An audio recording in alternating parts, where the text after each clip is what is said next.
Hello, everyone. Welcome to the weekly show of What is School For? My name is Dr. I. I'm the CEO of Classroom Without Walls and the host of this weekly live streaming show. On this show, I interview leading education professionals, business leaders, parents, and students to come here to discuss, debate, and disrupt education with us. The goal is to future proof the next generation. Today, I'm really excited to have my friend Ludmila Woodruff on the show to talk about how we can be the best parent to our kid. Wow, what a $1 million question. And this is something I'm a mom. Ludmila is also a mom. And many of you guys watching the show or replay are also parents. Isn't this is a question that every day we're constantly thinking about? So today we are in luck and excited for this discussion with Ludmila. She is a certified life and relationship coach. And we're going to talk about how to do parenting, especially when things go wrong, right? You discover that your teenager lied to you, what to do when you have that intense emotions inside you. And so we're going to talk about how to regulate our emotions and when we are so stressed and what is actually going on inside our brain. And we're also going to talk about mindset and resources and strategies. So make sure you stay for the entire interview. And as always, a big shout out to Streamyard for being a sponsor of Classroom Without Walls. In the comment below, you will see a link that will allow you to check out Streamyard for free for 2 weeks. And Streamyard is really my favorite third-party tool to go live over the last 4 years. I have tried pretty much all the tools out there.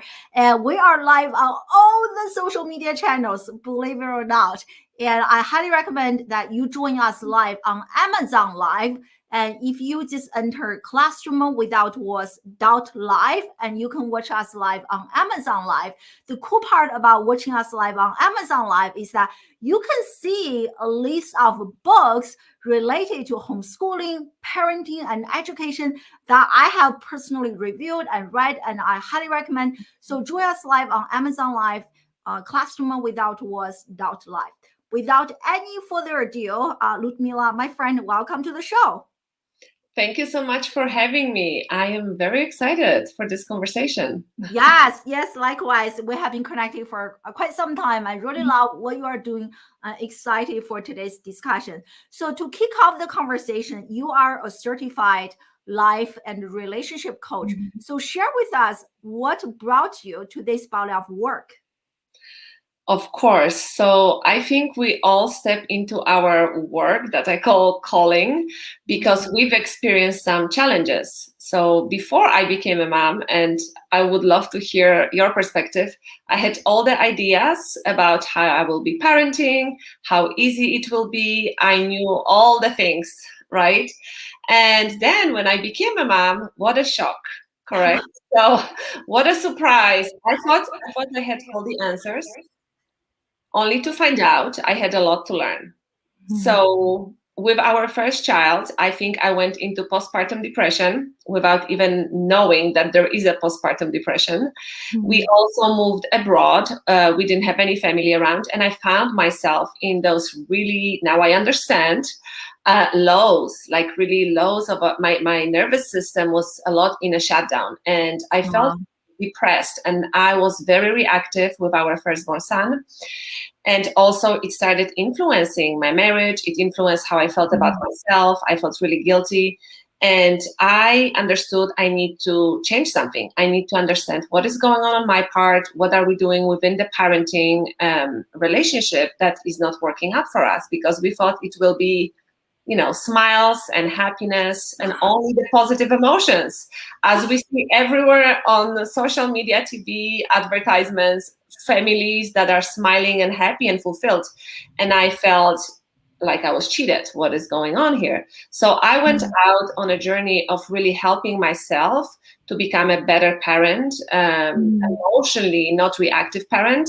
And the more I've learned and applied, and I saw how it really can change the quality of your life as a woman, as a parent, and your relationship with your child and also your spouse, I was all in, and I decided to get certified myself because the tools worked for me. And now I'm trying to help as many people in general. Mostly I work with parents, but I also have adults who don't have children yet, but do want to have children at some point, and they want to be prepared for their partnership and also for their parenting journey.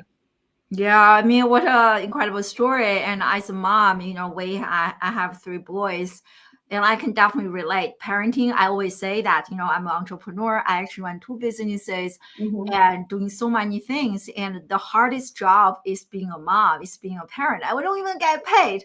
We have to spend so much, right? We have to spend so much money investing in this. And so I'm curious, you shared some of your personal struggles. And so what do you think, as a result of working with other parents, so what do you think are some of the biggest like pain points or struggles, frustrations when it comes to parenting? I'd love to hear from your perspective. Yeah. So this is what I see a lot, and I used to be that parent. When we think there is something wrong and we need help and we reach out for help, we always think it's the child. Something is wrong with the child. The child is not listening, is not doing what we ask them to do. So the most challenges that I see, the most common are kids are not listening. We as parents trying to control our children, what they should be doing. We have a lot of expectations.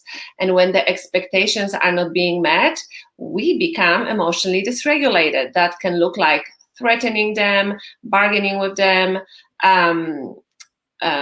using some threats of I will take your toys away, or you will not watch TV if you don't do what I say. So a lot we try to use control over the behavior of our children, so we as parents can feel calm and confident. We are missing the link that as parents, we have a relationship. Parenting is a relationship. Our child is a person. They have feelings. They have thoughts. They want to interact with us and connect with us. And when we come from the space of authority, and we don't consider child's emotions or how they can respond to us, we just want them to do what we need them to do the homework, get on time to school. So we feel like we have it all together and we are doing a great job. So the control and also lack of, and I say it with a lot of love and compassion for all of us, because we as adults, we model what we've seen ourselves. So depending on the culture, depending on your own childhood, how you were parented, if your parents were emotionally available or they knew how to regulate themselves, we just take what we know and we now use in our own parenting style. So I always look at the parents when they come to me. Do we parent from a place of love, meaning I love my child, I love myself, I love our relationship, and I trust myself and I trust my child that it's going to work out? Or do we parent from a place of fear?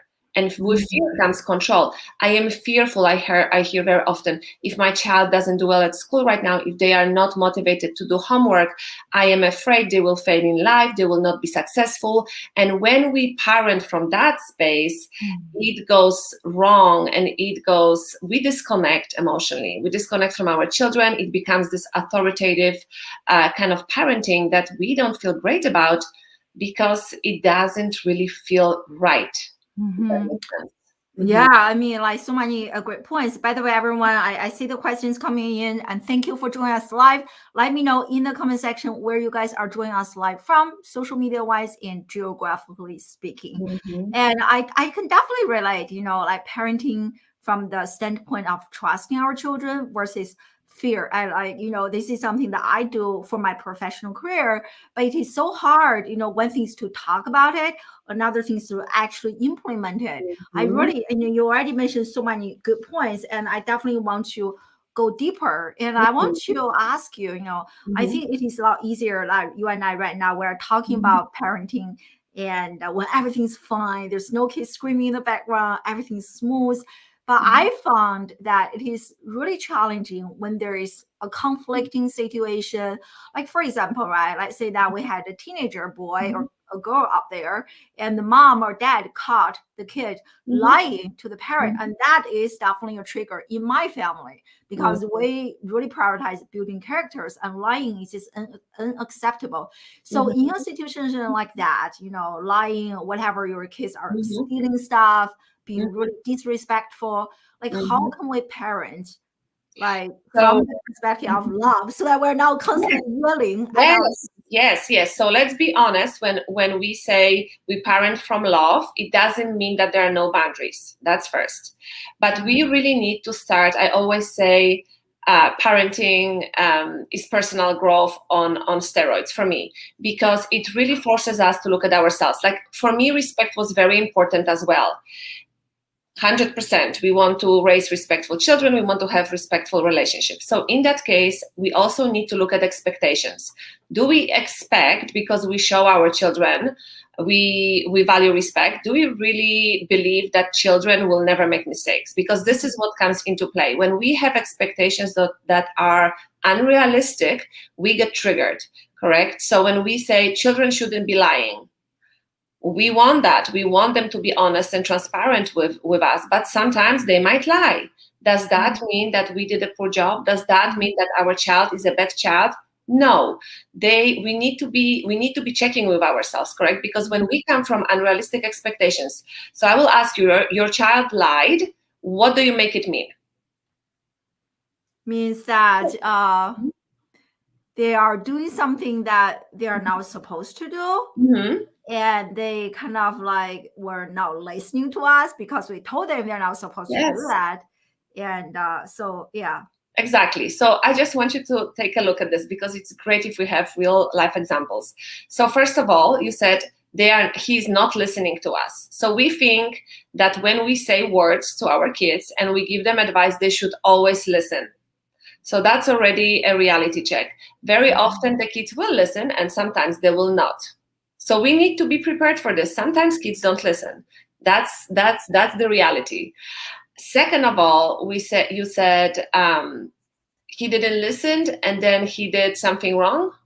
Yeah, something. And sometimes you even feel a sense of betrayal, right? Like we made this deal, and you are going to do this, and after you do this, and you are going to do that, but you didn't even do this before you started doing that. Things like that. So this is what I want to point out, and it's beautiful because I used to parent from that space a lot too. So we say we love our kids unconditionally, but then we have all those conditions. So now you betrayed me. I feel betrayed because I've done so much work for you. I hear this so often. I do so much for my children. We do so much for our children because we want to. We choose to.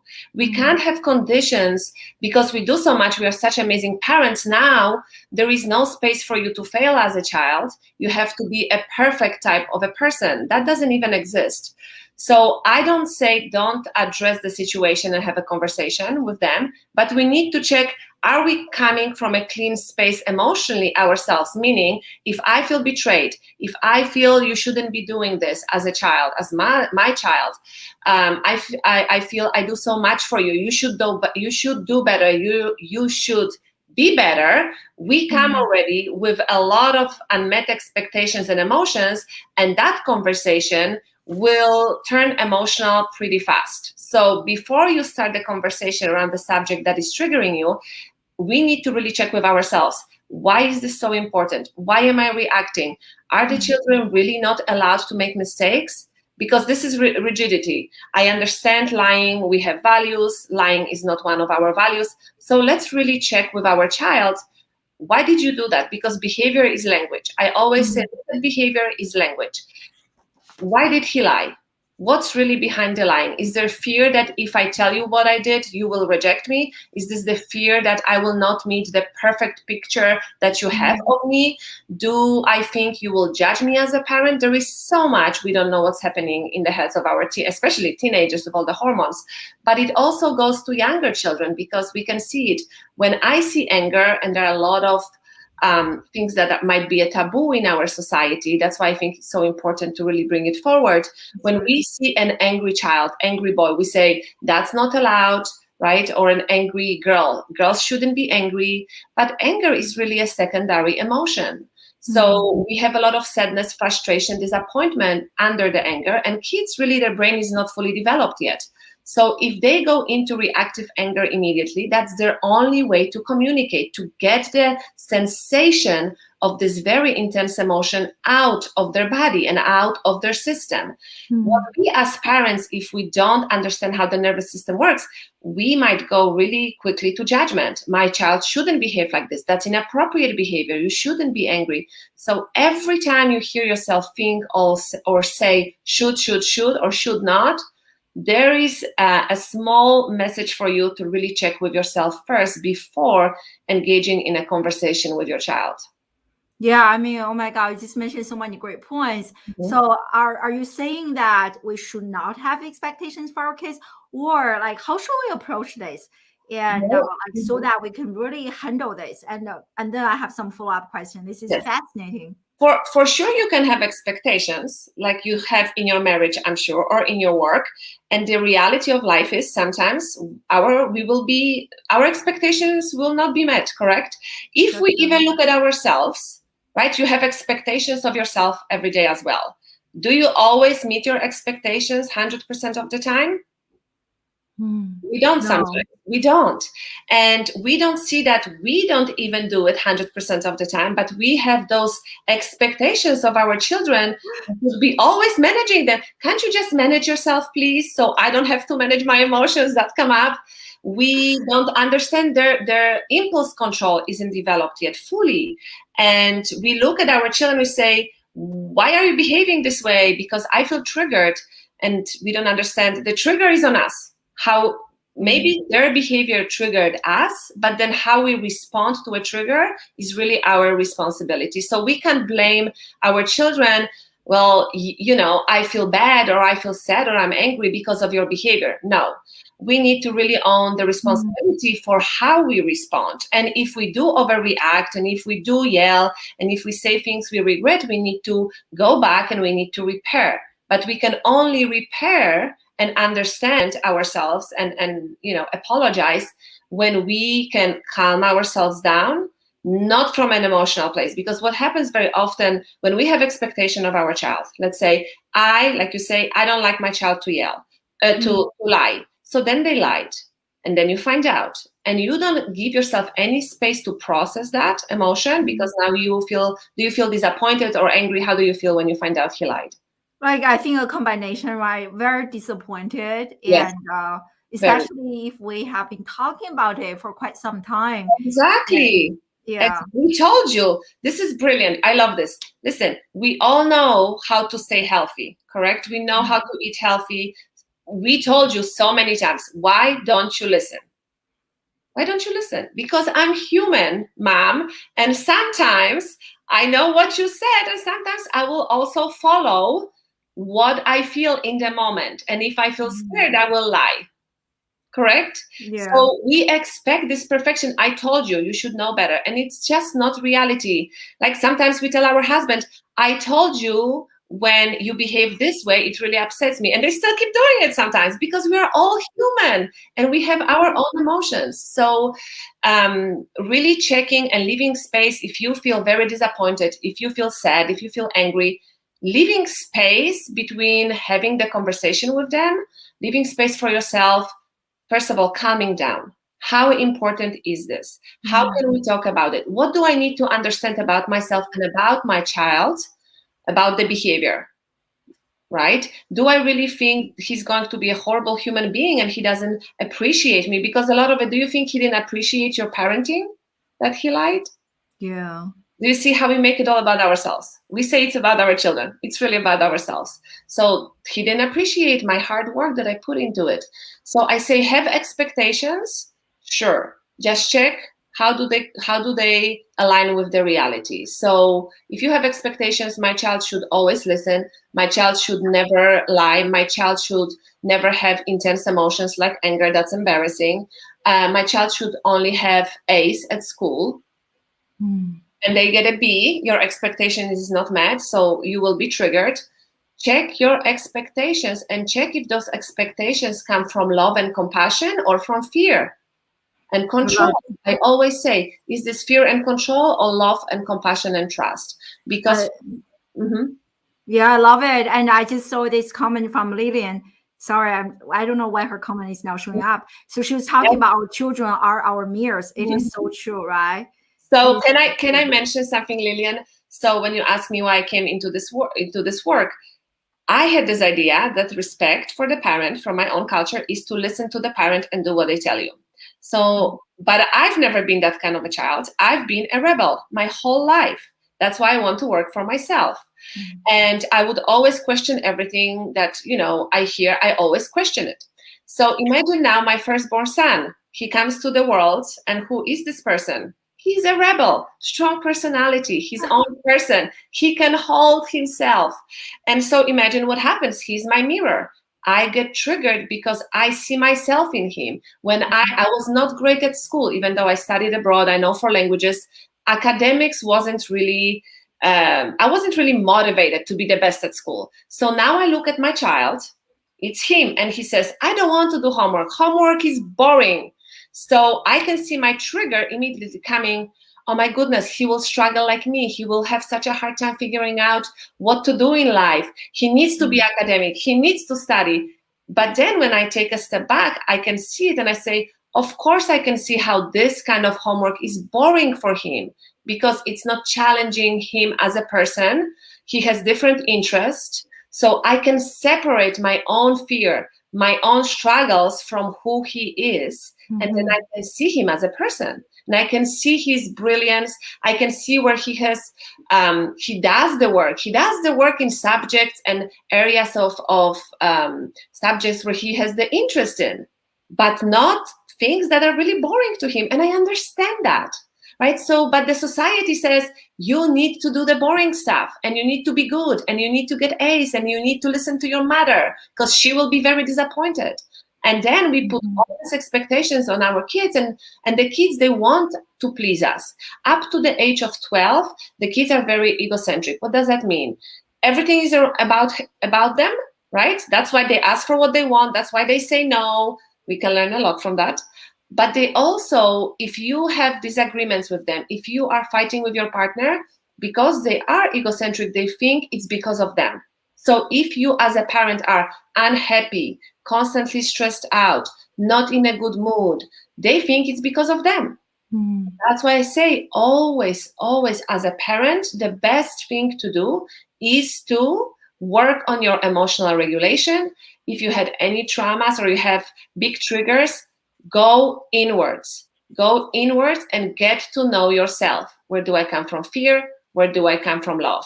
Because the best thing we can do for our kids is to be happy with ourselves, know how we can self-regulate, and manage our own expectations. That's amazing. I definitely want to ask another question about self-regulation, but because you were kind of talking about with school and how you are like kind of a disruptor, right? Like disruptive nature, and how your son. And I want to share this with you and with everyone. Like, I don't know if you know this. So recently I designed my own planner. So I want to share my inside this planner, and I want to share I actually created a manifesto. And what you just said, something really reminds me of the manifesto. So this is my planner. Oh, that's beautiful. Yeah, it's like a very nice box. And I'm actually really proud of this. And so this is a planner. And the first page of the planner is a disruptor manifesto. And what you said, question, disrupt. That's what I have here. I question, I disrupt. So it is so interesting how you said that, and how sometimes we get triggered by those things. Right? Because I can relate, because I'm very disruptive in nature. It's very hard for my parents to nurture and raise me. Exactly. But this is, I remember, because we were really struggling, both me and my husband, and we wanted to support our son and each other in a most healthy way, and we didn't know what to do.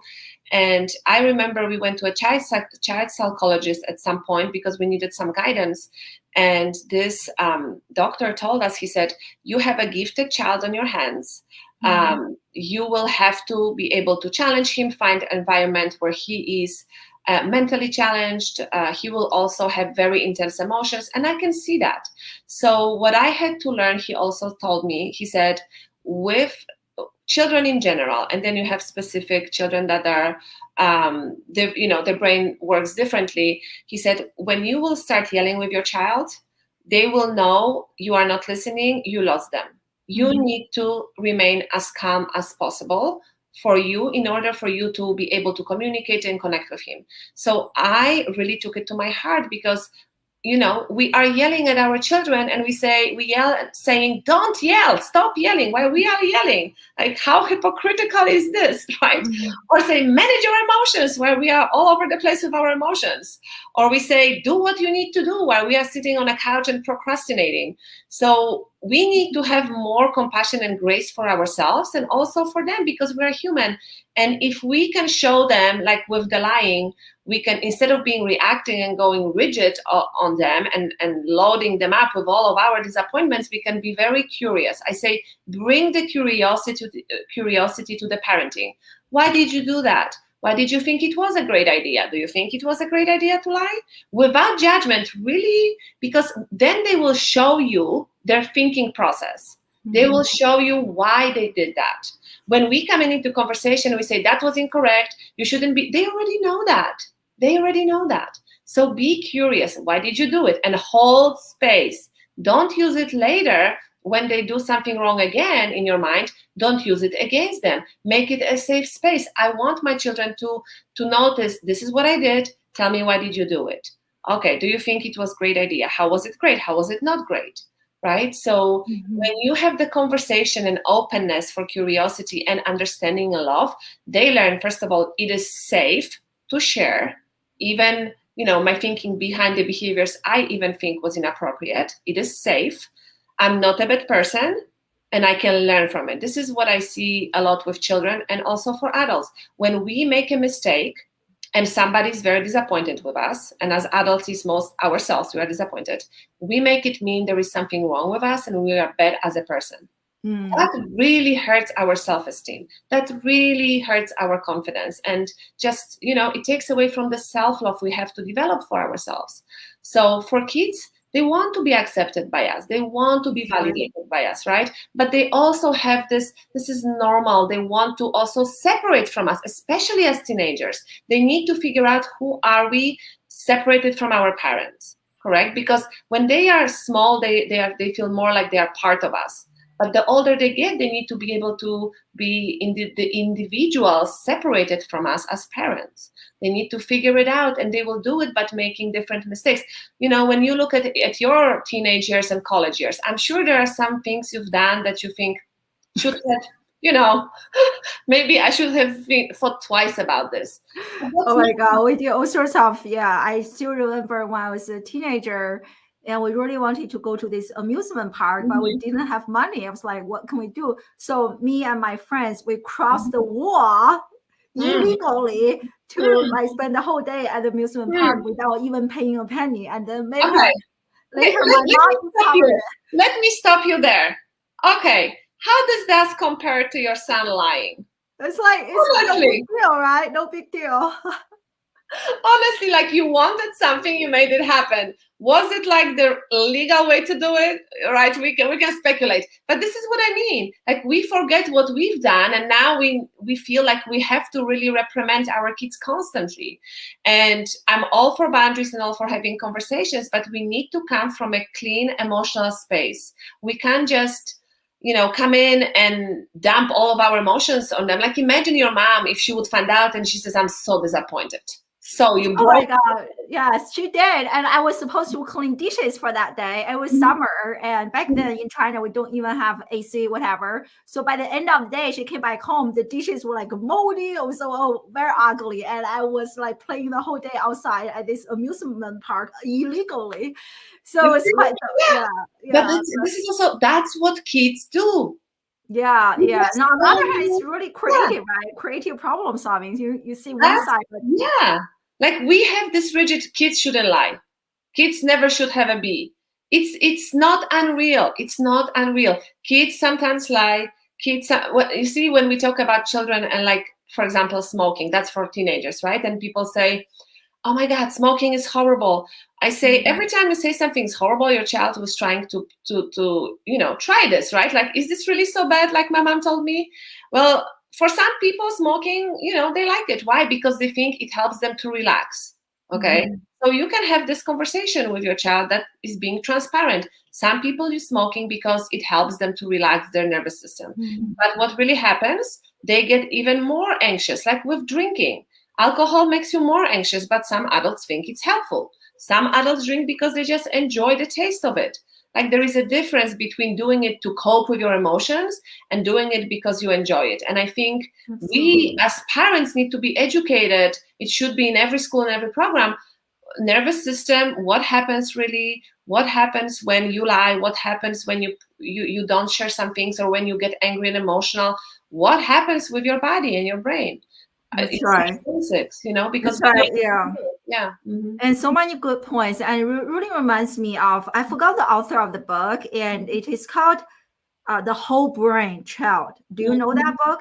And so what you were talking about, Ludmila, really reminds me, when our children are in that emotional distress situation, we need to first connect with the emotion part.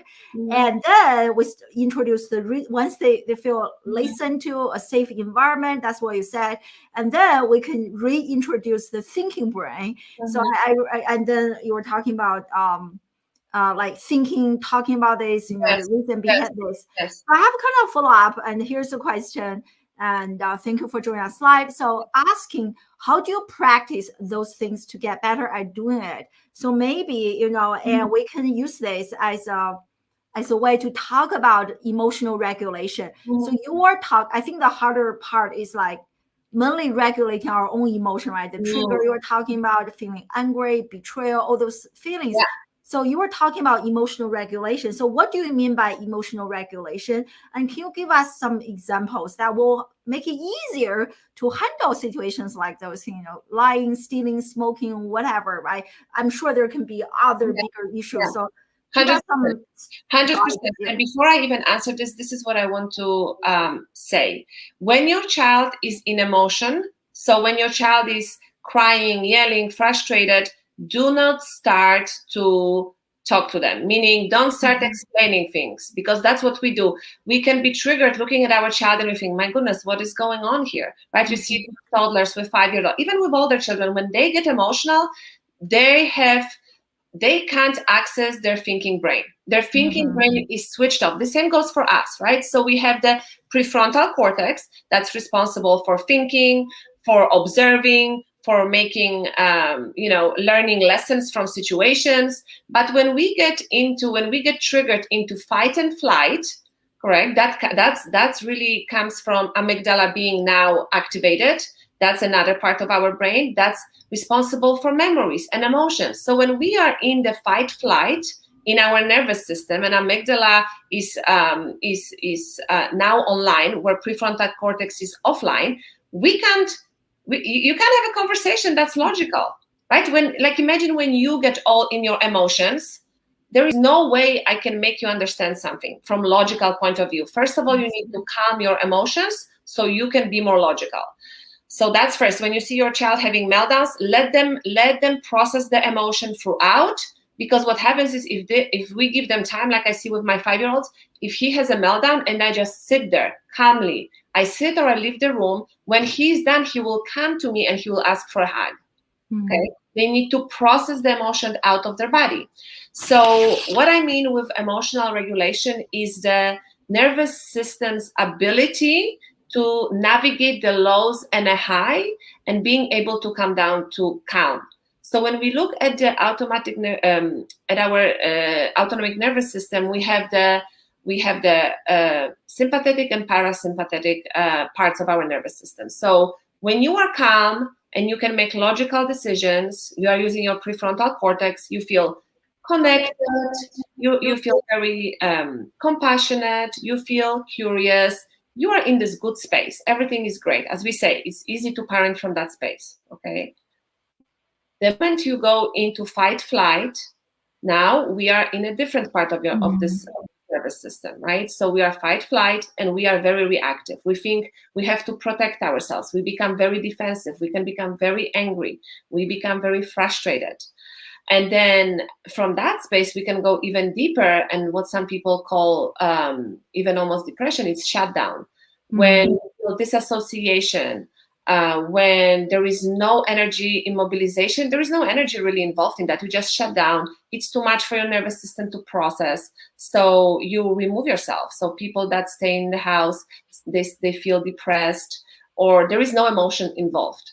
You are in a shutdown of your nervous system right now. So what we just need, and it's not a problem, going up and down, we call it polyvagal nervous system ladder, when you go from green space to yellow to red. And I call it, the green is the connected, the yellow when you are fight flight triggered, and the red is when you are in a shutdown. This is a normal, healthy nervous system. We just need to learn how to go up and down the ladder, and we need to have the nervous system that's more flexible.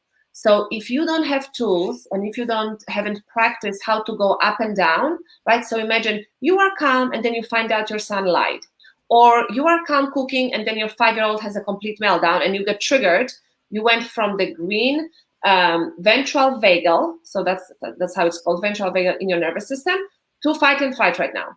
So now you are like reacting, you want him to stop. Why did you betray me? Why did you lie to me? Or with a toddler, stop crying. This is too much. I don't have time for your emotions. Now we are triggered. We are immobilized energy. We are trying to fight. We are defensive. Or what can happen is also flight, meaning you don't want to get engaged in this. So a lot of people that don't know how to do conflict in a calm way, they just want to leave the conversation. They want to leave the room, right? So, and then shutdown is when the emotions become too much. You just disassociate. Not a problem, but we need to be able to go up and down, from green to yellow to red, from shutdown to fight flight maybe, and then to the ventral vagal. So that's fascinating. And I want to follow up on this, but this is the book I was talking about earlier, The Whole Brain Child. Highly recommend.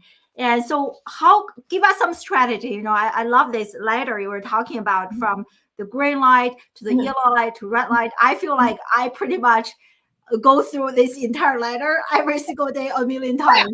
Yeah.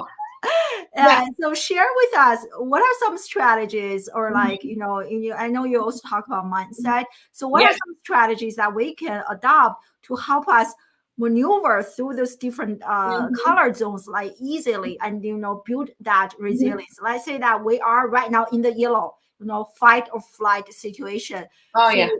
Give us some strategies, something we can do. Perfect. So before the strategy, I will say, for the parents out there that had some kind of a trauma, they need trauma-informed approach, right? So they first need to heal their trauma, because if you had a parent that was constantly in emotional chaos, or an alcoholic, or just not emotionally available, like a workaholic, right? So provide financially, but not there emotionally, you can have a lot of triggers. You will have much more triggers than a person that didn't have that kind of trauma. For the mindset, I really can't underline it enough. First, the awareness, as we said, awareness of, oh, those are my expectations of my child. That's why I'm triggered. Like with my son, I remember I would get triggered so much every evening around dinner time. For many people, it's very stressful. And I would just start, they would yell, I yell, everybody's yelling, and there is the party. So I had to be very proactive. First of all, you practice those skills sometimes when you are in a calm state. Because you have to train your nervous system how to be in that feeling. So for example, if you are calm, you can think about this. Do I really believe my son is not listening to me? Do I really believe it's really bad behavior? Or do I love my son and I can see why he's doing it? So I would have to choose, because my thinking was, why is he so difficult? Right? Because he would fight me on everything, because we are rebellious. So I had to really shift the way I choose to think about my child. So ask yourself, how do I want to think about my child? If I want to come from a place of love, I can think, I love my child. I know what to do. The only thing to do is I need to stay calm. Instead of thinking, what's wrong with you? Why you are difficult? This is unbearable. I didn't know parenting will be so hard. Do you see? It's very different. Right? The way we think about this will make us feel differently. So when I was thinking, I love my son, I know what to do, I can stay calm, and I would repeat this to myself, and I would take deep breaths when I'm repeating it, I felt very connected, and I felt like I've got this. I know what to do. I just need to be understanding. And so when they were not home, I would walk around my house and I would just stop myself, put hands on my chest. I would take deep breaths, and I would repeat this to myself over and over. So then comes the evening, and I already know it will happen because it happened every evening. I would just use that. I would hear them yell, and I say, remember what we do. And I would put the hands on my chest. I would take 3 deep breaths, and I would repeat, I love my son. I know what to do. I just need to stay calm. And then I would feel calmer, and then I would go and deal with my children. So very important to having this conversation with yourself, right? And then, for example, if he wouldn't listen to me, I used to say, he never listens. He's so challenging. Now I just think, yeah, kids do that sometimes.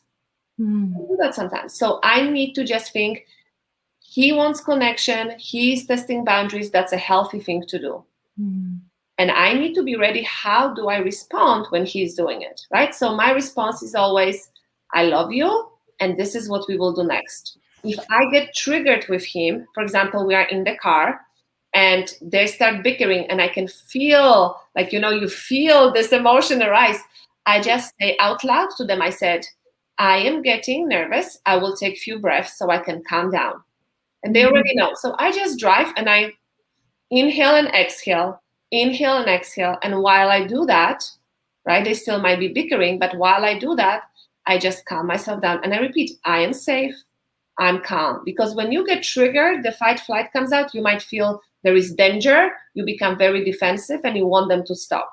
That's right. I mean, like, that's you were talking about amygdala hijacking, right? Like, I hope everyone really got this. It's such a great concept. That's why I think the education model is broken, because when you think about our kids, every day they are in that amygdala hijacking situation. There's a exam, there's a teacher yelling, whatever. Yes. And what I don't understand sometimes, it should be taught for the teachers, because we start getting annoyed. Some teachers can get annoyed with the children. We are only human. But then when you start raising your voice or yelling at the kid or threatening them, like, you are putting them more in the state of fight or flight or shutdown. So the child's nervous system will respond to you.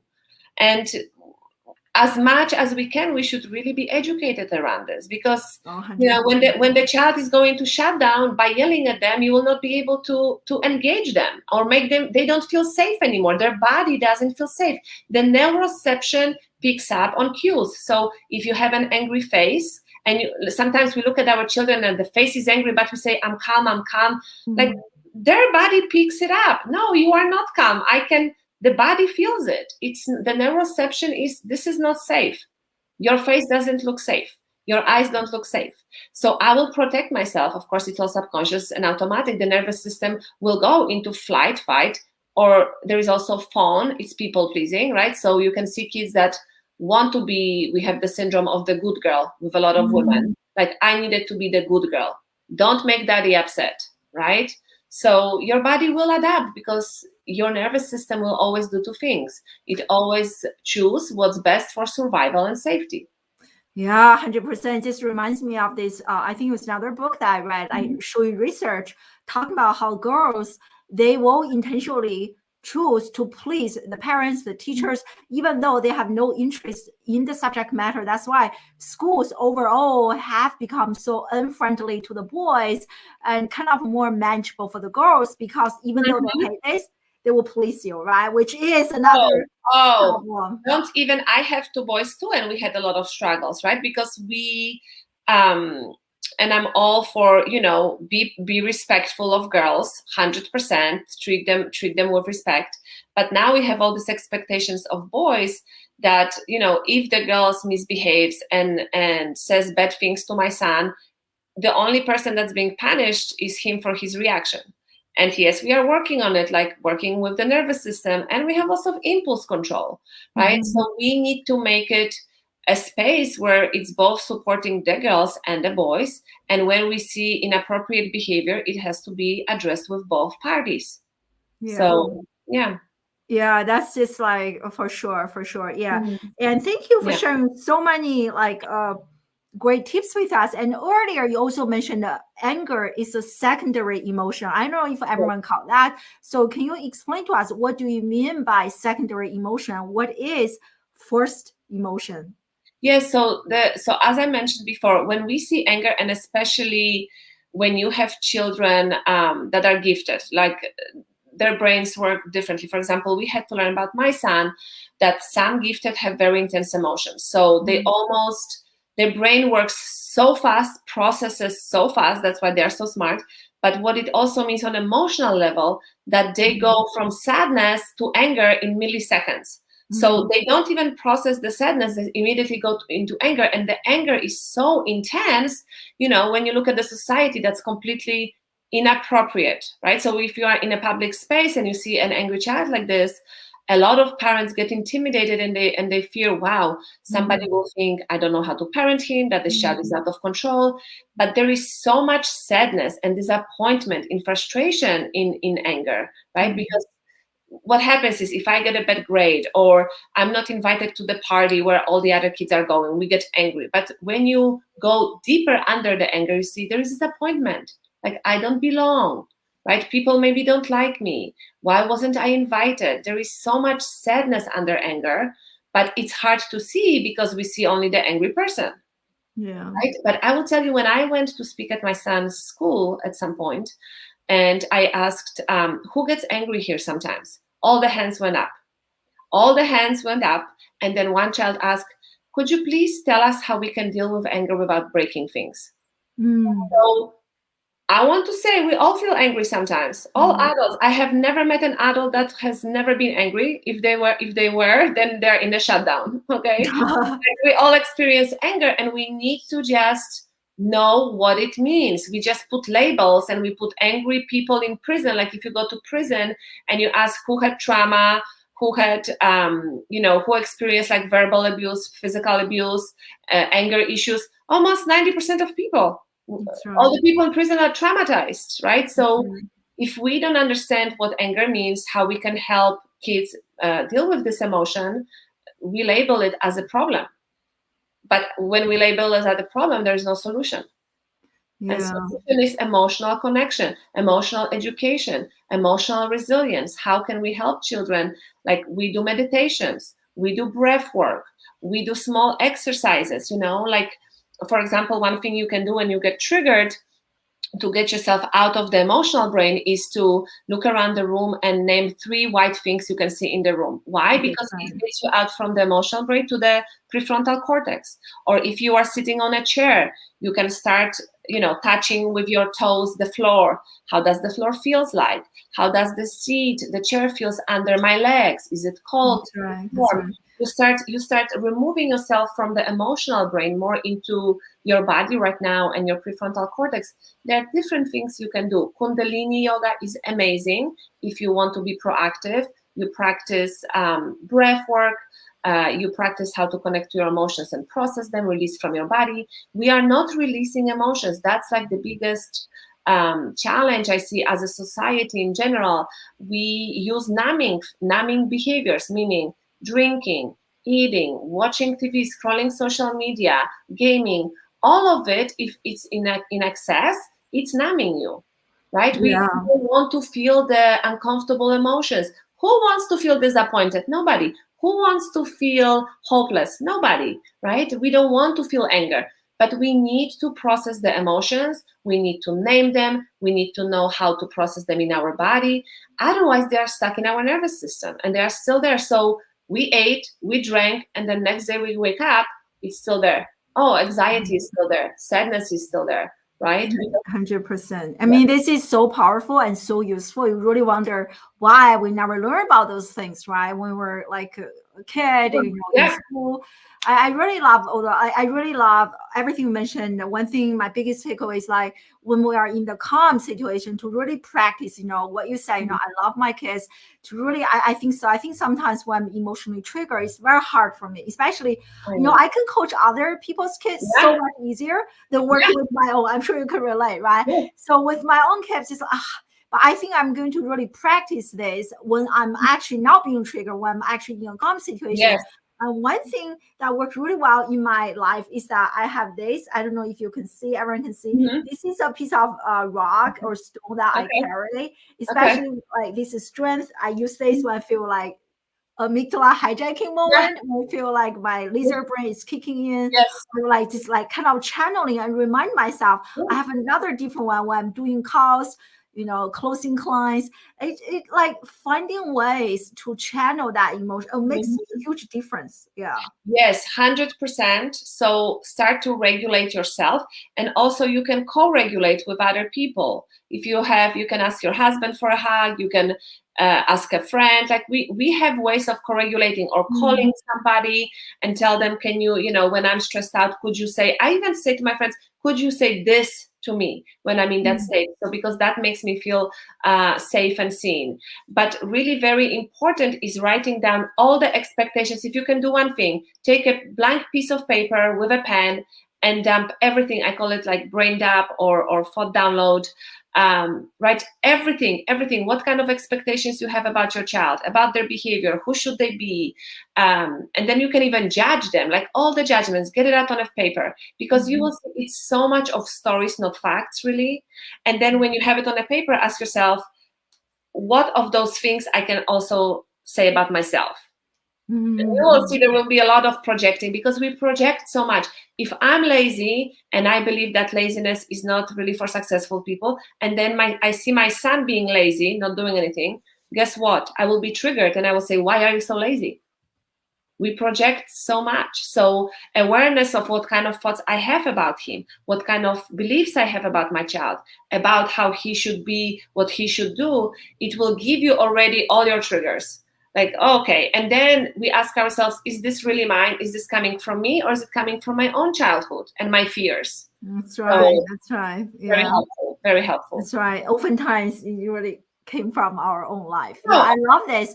And also, in the comment section, I share you have this really powerful episode. How can we stop yelling at our children? So I share the episode in all the social media channels. We have quite a few people, lots of people actually join us live on Amazon Live. So make sure you check out that episode. It's really, really powerful episode. It has been a great conversation. I know you and I can just talk about this forever. I know, right? So to wrap this up, share with us, like, what are some best practices that like biggest takeaway that you want people to take away from today's conversation, and some resources, and including your own, and or books that you can share with us to make us feel more confident. Yeah. Let me start with the books. By Dr. Shefali, you have The Conscious Parent and The Awakened Family. Amazing. Also, Janet Lansbury, she has a podcast, Unruffled. If you did experience trauma in your life, I advise everything by Dr. Mate Gabor. He has also a documentary that you can sign up for to watch. He really explains what trauma is if you experience any trauma. He says trauma is not what happened to us, but what happened inside of us because of what happened to us. So those are the resources that are very supportive. As for practices, by the way, sorry to interrupt. What's the name of the documentary before I forget? Do you remember? I have to find this. I will find it for you. It's Wisdom of Trauma, I think it's called. Okay. You have to subscribe to the email to watch it. Then it's for free. I don't think you can buy it anywhere. It's been eye-opening documentary, because what he says, trauma really takes place inside of children and us as adults, is because we are alone with it. We are alone with our emotional experience. So if we have a parent workaholic and we don't know where to go to say, I feel lonely, because there's no space for us. So as for practices, I do Kundalini yoga when I can. I also do the thought download for myself as much as I can. And because I've been doing this work for years now, I can do it really in my head. When I get triggered now, very often I can take a breath and ask myself, is this really about me? Am I scared about him having all the challenges that I had? But I would advise for people that have never done that before, take a piece of paper, put all the expectations, put all the hurts on the paper, check with yourself, where are you coming from? Is it even realistic? Is it coming from fear of control? Also, another practice is repair. If you do lose your patience, if you do yell, if you speak the words you wish you didn't, repair with your child. And when I say repair, don't go and explain, I yelled because you were misbehaving. No, repair by saying, I'm sorry, my behavior was inappropriate. I'm learning how to manage my emotions better. Because the moment you start explaining yourself, you again, like, just take responsibility. We are the adults. We are supposed to be the safe person for our child. And our children learn from us the attachment. How do they relate to other people? Do other people feel safe to them? So making mistakes, not a problem. But owning the responsibility we need to own for our own emotions and our own unhealed parts of ourselves. So always, always repair. And that also goes for every relationship in your life, right? Don't say just, you shouldn't say this, or if not your behavior, I wouldn't be yelling. No, yelling is still, we do it and we can work on it. So, we don't do it as often, or like, I don't yell anymore. I can raise my voice, but I say it took practice. You have to practice every day, awareness. Okay, I'm coming from projection right now. Why am I saying this? You should be this way. So 100% emotional regulation. So as I mentioned before, Kundalini, meditation, breath work. And one thing I want to say with the breath work, there are so many different types of the breath work you can experience. Is the box technique, 4-4-4-4. You can have the exhale longer than the inhale. So when you're on a high, do a longer exhale to calm yourself down. Check things around your room to bring yourself down. Like, as we mentioned before, 5 things that are red, and start naming them out loud. Book, chair, pen. Get yourself out of the emotional brain. So those are just walking with nature, of course, grounding, music. For some people, when they go into shutdown, dancing to the music, shaking their body like sometimes animals. When you see animal being chased and they get up and they shake, do that. For some people, really, like, sometimes I dance too when I get emotional. So explore things, but mindset strategies, 100%. You need to be aware of what you are thinking. Be aware of your thoughts, because they really create a lot of your reality, together with your trauma responses and nervous system. So that's 100%. Yeah. And James, thank you so much. I so agree. Fascinating conversation. I hope everyone's taking notes. I so agree. I also love what you mentioned earlier, co-regulating. Like, my husband and I oftentimes were like, yeah, thank God there's me and you together, because when he lost it, I feel like, I leveled up. Yeah, this doesn't trigger me. When I felt really triggered because I have lots of intense emotions, and he was like, oh, that doesn't trigger me. So different triggers. Exactly. I was like, why is that bothering you? It doesn't bother me at all. And then he'll be like, why is that with you? You had different life experiences. So because you had different life experiences, you have different parents, you have different expectations that were put on you, you have different triggers. 100%. That's what it is. Yeah. Like, for example, if we are running late for something, my husband is like, oh my God. But to me, it's not trigger at all. I don't know why. Like, I'm saying, well, you know why. So if you would ask in his family, was being on time really important, and his mom would get angry, or what was it, right? Because I know that, like, being on time in my family was also, you are disrespectful. So I had to ask myself, is this really disrespectful? Is it? Or sometimes we are late, or I have to prepare more, and it's on me to be ready on time, not my children. Like, my children are children. They will get distracted 50 times before we get to the door. Yeah. They will not get distracted 50 times if I put enough anxiety in them. They will be scared of me. Maybe they will follow, but that's not what I want to do. So it's amazing. Yeah, I love it. Yeah. Great. And so I have your website here. Everyone, please definitely follow her, check her out. I also also have your Instagram here. Yes. And Facebook, LinkedIn, Instagram, and my website. Yeah. This is amazing. It's like, thank you so much, and for Thank you for spending an having hour with us. Yeah, it's a great conversation. Thank you so much, everyone, for joining us live on all different social media channels and from all over the globe. And next Friday, same time, same location, I have another amazing guest coming up for you. So I hope to see you again next week. And thank you so much, Ludmila, and everyone. Definitely check her out, follow her amazing work. Thank you so much. Bye. Bye.